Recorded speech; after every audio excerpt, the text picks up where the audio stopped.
Assalamualaikum warahmatullahi wabarakatuh. Perkenalkan, nama saya Sonia Muns, NIM 1917000022. Baiklah, saya akan memaparkan materi saya yang berjudul Desain Evaluasi Pembelajaran. Langsung saja, saya akan membahas sedikit pengertian dari evaluasi pembelajaran.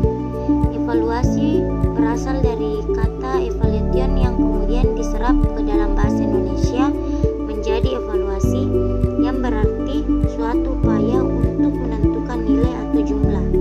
Evaluasi harus dilakukan secara berhati-hati, bertanggung jawab, menggunakan strategi, dan dapat dipertanggungjawabkan. Istilah evaluasi pembelajaran sering diartikan dengan ujian, meskipun saling berkaitan, akan tetapi tidak mencakup keseluruhan makna yang sebenarnya.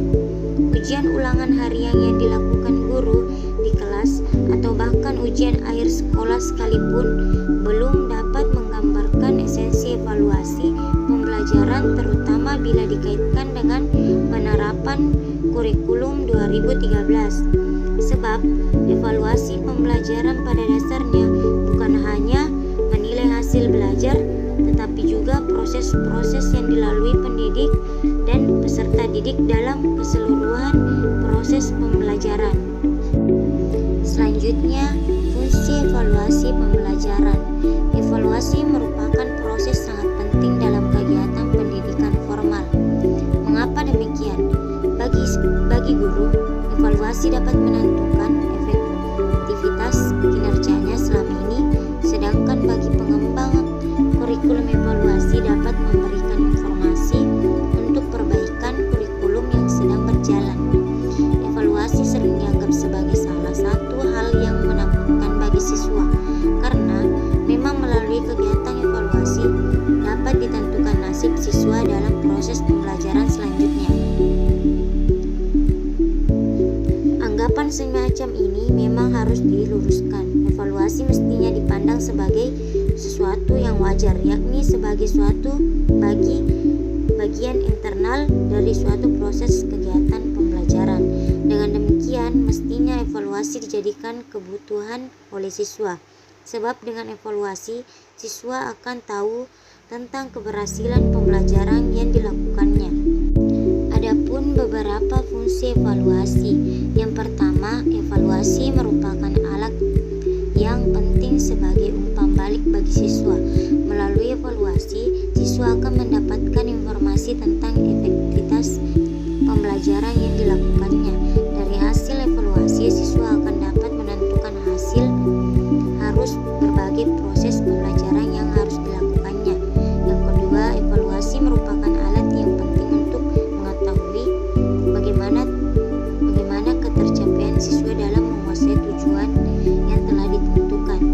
Yang ketiga, evaluasi dapat memberikan informasi untuk mengembangkan program kurikulum. Informasi ini sangat dibutuhkan bagi guru maupun pengembangan kurikulum, khususnya untuk program perbaikan selanjutnya. Yang keempat, evaluasi berguna untuk para pengembang kurikulum, khususnya dalam menentukan kejelasan tujuan khusus yang ingin dicapai. Dan yang terakhir, evaluasi berfungsi sebagai umpan balik untuk semua pihak yang berkepentingan di sekolah. Jenis evaluasi pembelajaran. Pada tahun 1971, belum mengenalkan jenis evaluasi pembelajaran yang terdiri dari evaluasi formatif dan evaluasi sumatif. Setelah itu, jenis-jenis evaluasi pembelajaran tersebut mengalami perkembangan. Setidaknya ada 4 jenis evaluasi pembelajaran yang biasanya dilakukan untuk kepentingan pembelajaran. Yang itu pertama, satu, evaluasi formatif, yaitu evaluasi pembelajaran yang dilakukan atau dilaksanakan di setiap peserta didik selesai mempelajari beberapa kompetensi dasar yang harus dicapai pada mata pelajaran tertentu di satu pokok bahasan mata pelajaran tersebut. Tujuannya adalah untuk menilai tingkat ketercapaian KD. Jika ada peserta didik yang belum mencapainya, maka diadakanlah remedial. Yang kedua yaitu evaluasi sumatif. Evaluasi Evaluasi pembelajaran yang dilaksanakan di setiap peserta didik selesai mempelajari beberapa kompetensi dasar yang harus dicapai pada mata pelajaran tertentu di satu pokok bahasan mata pelajaran tersebut. Biasanya evaluasi pelajaran sumatif ini dilaksanakan di setiap pertengahan dan akhir pembelajaran. Dengan demikian, evaluasi sumatif ini bertujuan untuk menilai hasil pencapaian besar peserta didik terhadap berbagai kompetensi yang harus dikuasainya dalam suatu periode seperti akhir semester dan di kelas akhir atau ujian nasional. Yang ketiga yaitu evaluasi diagnostik, yaitu evaluasi pembelajaran yang dilaksanakan sebagai sarana untuk mendiagnosis berbagai kendala dalam proses pembelajaran. Evaluasi pembelajaran ini sangat bermanfaat meneliti maupun mencari sebab kegagalan dalam proses pembelajaran dan untuk mengetahui di mana letak kesulitan belajar peserta didik. Yang terakhir yaitu evaluasi penempatan, yaitu evaluasi pembelajaran yang dilaksanakan untuk menempatkan peserta didik dalam suatu program pendidikan atau jurusan yang sesuai dengan kemampuan atau baik potensial maupun aktual dan minat peserta didik. Evaluasi pembelajaran ini sangat bermanfaat dalam proses penentuan jurusan sekolah. Selanjutnya, prinsip-prinsip evaluasi pembelajaran. Prinsip diperlukan sebagai pemandu dalam kegiatan evaluasi pembelajaran. Oleh karena itu, evaluasi dapat dikatakan terlaksana dengan baik apabila dalam pelaksanaannya senantiasa berpegang pada prinsip-prinsip. Adapun prinsip yang pertama yaitu kontinuitas atau terus-menerus, artinya bahwa evaluasi itu tidak hanya merupakan kegiatan ujian semester atau kenaikan saja, tetapi harus dilaksanakan secara terus-menerus untuk mendapatkan kepastian terhadap sesuatu yang diukur dalam kegiatan belajar mengajar dan mendorong siswa untuk belajar mempersiapkan dirinya bagi kegiatan pendidikan selanjutnya. Yang kedua yaitu prinsip komprehensif atau keseluruhan bagi kepribadian murid. Semua aspek tingkah laku, keterampilan, kerajinan adalah bagian-bagian yang ikut dites. Karena itu, maka item-item tes harus disusun sedemikian rupa sesuai dengan aspek tersebut: kognitif, afektif, dan psikomotik. Yang ketiga yaitu prinsip objektivitas. Objektivitas di sini menyangkut bentuk dan penilaian hasil, yaitu bahwa pada penilaian hasil tidak boleh memasukkan faktor-faktor subjektif, faktor perasaan, faktor hubungan antara pendidik dengan anak didik. Yang keempat, evaluasi harus menggunakan alat pengukur yang baik. Dan yang terakhir, evaluasi harus dilaksanakan dengan sungguh-sungguh. Kesungguhan itu dapat dilihat dari niat guru, minat yang diberikan dalam penyelenggaraan tes, bahwa pelaksanaan evaluasi semata-mata untuk kemajuan anak didik, dan juga kesungguhan itu diharapkan dari semua pihak yang terlibat dalam kegiatan belajar mengajar itu, bukan sebaliknya. Selanjutnya, teknik evaluasi pembelajaran non-tes. Jika domain kognitif dapat dievaluasi melalui tes tertulis atau tes tertulisan, sementara domain psikomotik dapat dievaluasi melalui tes perbuatan, maka instrumen evaluasi pembelajaran non-tes dapat digunakan untuk mengevaluasi domain sikap atau afektif peserta didik. Berikut adalah contoh instrumen evaluasi jenis non-tes. Yang pertama, observasi. Observasi digunakan oleh guru dengan cara mengamati kegiatan peserta didik baik secara langsung maupun tidak langsung. Alat yang digunakan beberapa pedoman observasi. Yang kedua, wawancara. Teknik wawancara ini dilakukan dengan cara mengadakan tanya jawab dengan peserta didik baik secara langsung maupun tidak langsung. Pedoman wawancara harus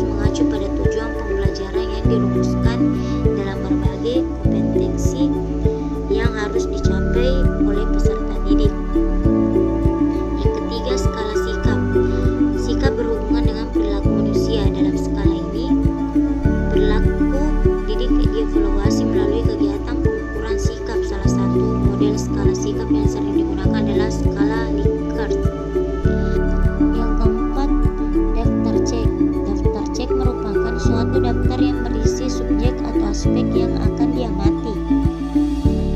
Penggunaan daftar cek ini memungkinkan guru sebagai evaluator mencatat setiap aktivitas peserta didik sekecil apapun. Yang kelima yaitu catatan insidental. Catatan insidental merupakan catatan-catatan singkat tentang berbagai peristiwa yang dialami oleh peserta didik secara perorangan.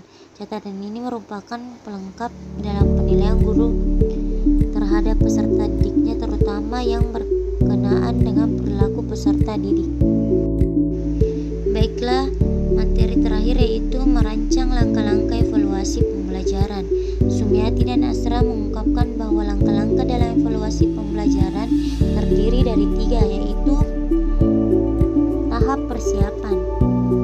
Pada tahap persiapan ini, bahan-bahan yang diperlukan untuk menyusun evaluasi dihimpun. Bahan-bahan tersebut antara lain sebagai berikut. Yang pertama yaitu kompetensi dasar beserta indikator pencapaian kompetensi tersebut. Yang kedua, ruang lingkup dan sistematika materi pembelajaran. Yang ketiga, kisi-kisi evaluasi pembelajaran berdasarkan materi pembelajaran. Yang keempat, menuliskan butir-butir soal dengan bentuk sebagaimana yang dirancang dalam kisi-kisi. Nah, yang terakhir, jika diperlukan soal perlu diuji terlebih dahulu sebelum diperbanyak sesuai dengan kebutuhan. Langkah-langkah dalam evaluasi pembelajaran yang kedua yaitu tahap pelaksanaan. Melaksanakan evaluasi pembelajaran harus disesuaikan dengan maksud atau tujuan tertentu. Evaluasi formatif dapat dilaksanakan setiap kali selesai dilaksanakan atau dilakukan proses pembelajaran terhadap satu unit pembelajaran tertentu. Sementara itu, evaluasi sumatif dilakukan pada akhir program, apakah di akhir semester atau di kelas terakhir atau ujian nasional. Sedangkan evaluasi diagnostik dilakukan atau dilaksanakan sesuai dengan kondisi atau kebutuhan peserta didik. Yang ketiga yaitu tahap pemeriksaan. Dalam tahap pemeriksaan ini dilakukan penentuan dan pengolahan angka atau skor melalui kegiatan koreksi. Dalam mengoreksikan hasil pekerjaan peserta didik harus guru membuat dan menggunakan kunci jawaban, baik untuk evaluasi dengan teks objektif maupun tes uraian. Hal ini di samping untuk mempermudah pemeriksaan juga harus menghindari unsur subjektif dalam memberi angka. Angka yang diperoleh dari hasil pemeriksaan masih dalam bentuk angka mentah. Agar angka masak atau angka terjabar dapat diperoleh, maka perlu dilakukan pengelolaan dengan menggunakan aturan-aturan tertentu. Itulah tadi materi tentang desain evaluasi pembelajaran.